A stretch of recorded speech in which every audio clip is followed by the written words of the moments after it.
Assalamualaikum warahmatullahi wabarakatuh. Waalaikumsalam warahmatullahi wabarakatuh. Selamat pagi teman-teman semua. Perkenalkan, nama saya Muhammad Afdal yang akan bertugas sebagai moderator dalam debat mata kuliah logika hukum hari ini. Adapun mosi yang akan kita bahas berbunyi, hukum harus ditaati karena merupakan perintah penguasa, bukan karena keadilannya.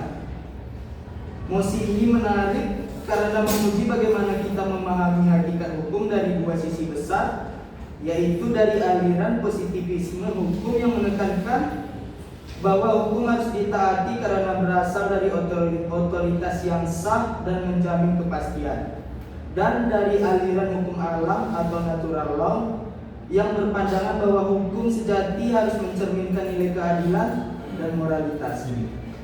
Dengan mosi ini kita akan melihat bagaimana logika hukum bekerja, apakah hukum harus tunduk pada kekuasaan atau justru pada keadilan.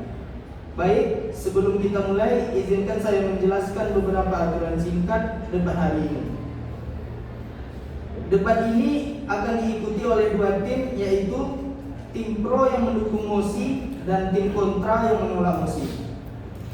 Masing-masing tim terdiri dari 3 pembicara. Setiap pembicara memiliki waktu 3-4 menit untuk menyampaikan argumennya. Salah satu pihak berbicara, pihak lawan harus menanggapi dengan argumen tandingan. Setelah semua pembicara selesai, masing-masing tim akan diberikan kesempatan untuk menyampaikan. Jika semua sudah siap, mari kita mulai babak pertama. Kepada pembicara pertama tim pro, silakan menjelaskan dasar logika dari mosi ini. Mengapa hukum harus ditaati karena merupakan perintah penguasa? Oke, terima kasih pada moderator. Saya dari tim pro meyakini bahwa hukum harus ditaati karena merupakan perintah penguasa yang sah, bukan karena keadilan. Menurut teori positivisme hukum dari John Austin, hukum adalah perintah penguasa yang berdaulat. Artinya, sah hukum ditentukan oleh otoritas yang menerapkannya, bukan oleh moralnya. Contoh yang kita sering lakukan sehari-hari yaitu adalah aturan lalu lintas. Wajib berhenti di lampu merah. Bukan karena adil bagi semua orang, tapi oleh perintah resmi negara. Oleh karena itu, interupsi saudara. Tidak. Terima kasih. Oleh karena itu, perintah resmi negara harus setiap orang patuh pada aturan yang mereka anggap adil, maka tidak ada peraturan sosial. Terima kasih kepada pembicara pertama dari tim pro. Tadi kita telah mendengar bahwa menurut John Austin, hukum adalah command of the sovereign backed by sanction, yaitu perintah dari penguasa yang berdaulat dan didukung oleh sanksi.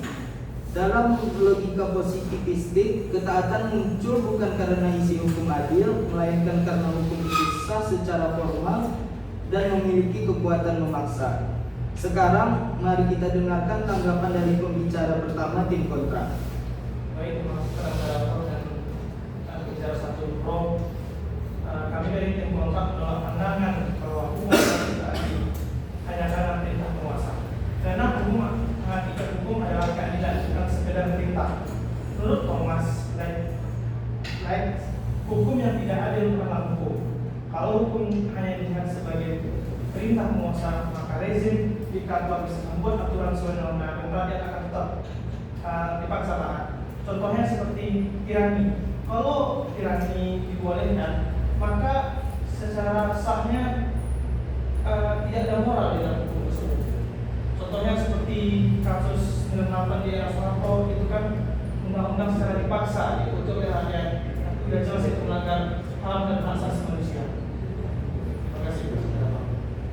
Baik, terima kasih kepada pembicara pertama tim kontra.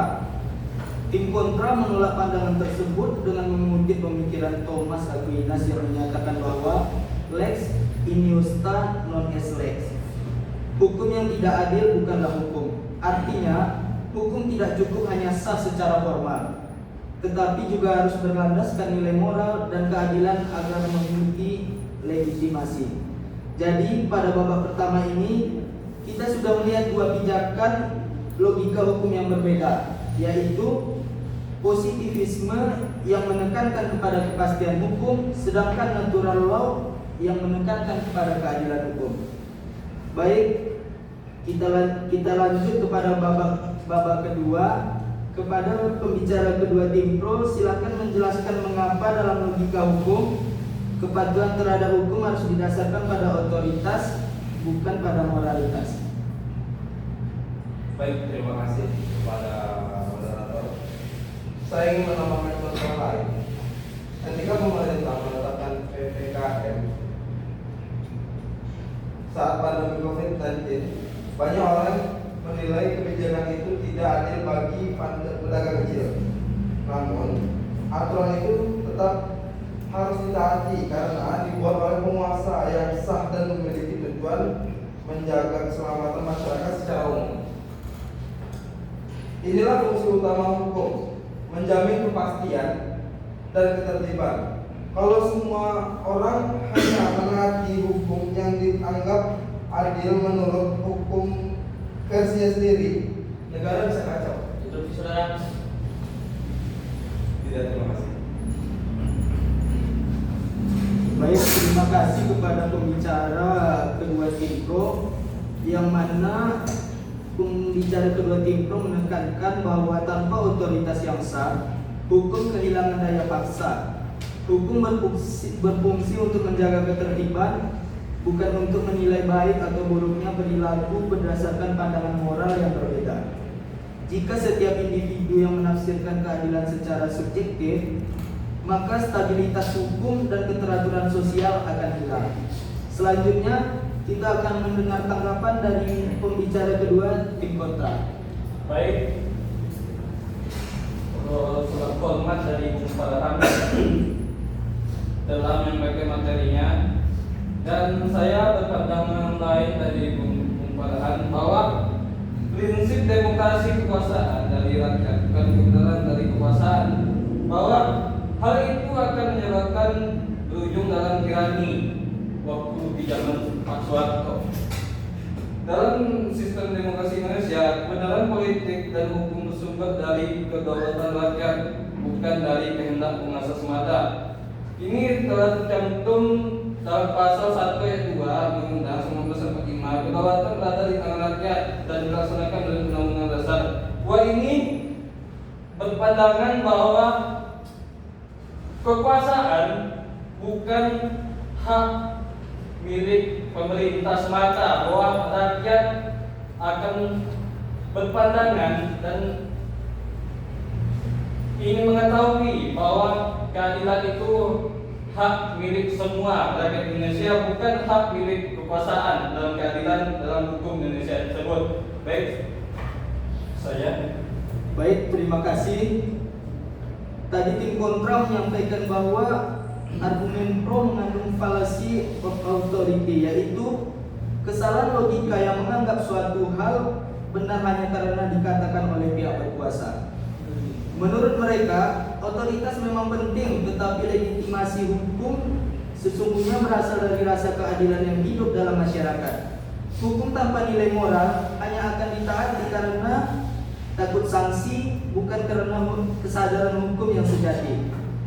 Dengan demikian, perdebatan mulai mengerucut apakah hukum lebih kuat karena kekuasaannya atau karena keadilannya. Baik, kita lanjutkan kepada babak ketiga, kepada pembicara ketiga tim pro untuk menyampaikan kesimpulan dari positivisme hukum. Baik, terima kasih kepada moderator. Saya ingin kesimpulan tentang perdebatan ini. Selain itu, hukum tanpa otoritas akan kehilangan wibawa. Dalam negara hukum, kepatuhan kepada hukum sama dengan kepatuhan terhadap negara.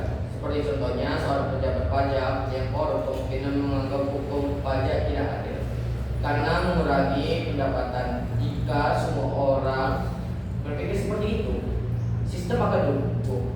Oleh karena itu, hukum harus ditaati karena datangnya dari pengusaha yang sah dan diakui oleh konstitusi karena penilaian subjektif tentang adil dan setidaknya. Instruksi saudara.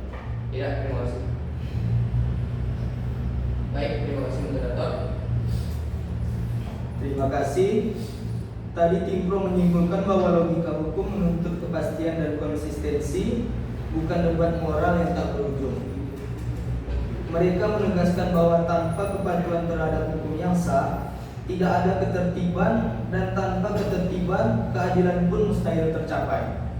Jadi, legalitas adalah fondasi bagi terciptanya tatanan sosial yang stabil. Sekarang kita dengarkan pembicara ketiga tim kontra untuk menyampaikan kesimpulan akhir dari pihak penentang mosi. Baik, terima kasih kepada moderator yang telah berperan dalam debat kali ini. Saya dari tim kontra pembicara ketiga. Kami tim kontra menolak pandangan bahwa hukum harus diadili semata-mata karena ia adalah perintah penguasa. Sebab jika hukum dilepas dari moral dan keadilan, maka hukum hanyalah menjadi alat kekuasaan, bukan alat keadilan. Hukum bukan sekadar domain of the sovereign, tetapi jika moral order yang menjaga martabat manusia, ketaatan terhadap hukum bukan hanya karena takut hukuman, melainkan karena adanya pengakuan nilai moral dan keadilan di dalamnya. Sebagai penutup dari tim kontra, kami sekali lagi ingin menegaskan bahwasanya hukum bukan kekuasaan. Contohnya paling jelas adalah putusan Mahkamah Konstitusi yang seperti kita tahu yang pernah membatalkan beberapa undang-undang karena dianggap bertentangan dengan keadilan dan HAM. Artinya bahkan lembaga-lembaga negara tertinggi pun mengakui bahwa hukum harus tunduk pada prinsip-prinsip keadilan. Kalau kita hanya tunduk karena takut penguasa, maka kita bukan warga negara yang taat hukum, melainkan rakyat yang tunduk pada kekuasaan. Inti dari tim kontra kami ialah atau kesimpulannya hukum tanpa moral hanyalah menghasilkan ketaatan yang semu. Keadilan yang memberikan hukum jiwa dan legitimasi sosial. Maka hukum harus ditaati karena keadilannya, bukan semata karena itu perintah penguasa. Terima kasih. Terima kasih tim kontra menyimpulkan bahwa hukum tanpa keadilan hanyalah kekuasaan tanpa legitimasi. Masyarakat mungkin akan patuh karena takut, tapi tidak akan menghormati hukum itu. Mereka menegaskan bahwa ketaatan sejati lahir dari kesadaran moral, bukan dari paksaan otoritas. Dalam logika hukum yang sehat, keadilan dan kekuasaan harus berjalan seimbang. Karena keadilan memberi makna pada hukum, sementara hukum memberi bentuk pada keadilan. Baik, terima kasih kepada kedua tim atas argumen yang tajam, logis dan panas. Dari perdebatan hari ini, kita dapat menarik benang merah bahwa tim pro menekankan pentingnya kepastian dan otoritas hukum demi menjaga ketertiban dan stabilitas masyarakat. Sedangkan tim kontra mengingatkan kita bahwa keadilan dan moralitas adalah jiwa dari hukum yang hidup dan diterima masyarakat. Dalam logika hukum, keduanya bukan untuk dipertentangkan, tetapi untuk diseimbangkan. Kepastian tanpa keadilan akan kaku, sementara keadilan tanpa kepastian akan kacau. Saya sebagai moderator mengucapkan terima kasih atas partisipasi seluruh peserta, dan semoga debat ini membantu kita memahami logika di balik hukum yang kita pelajari.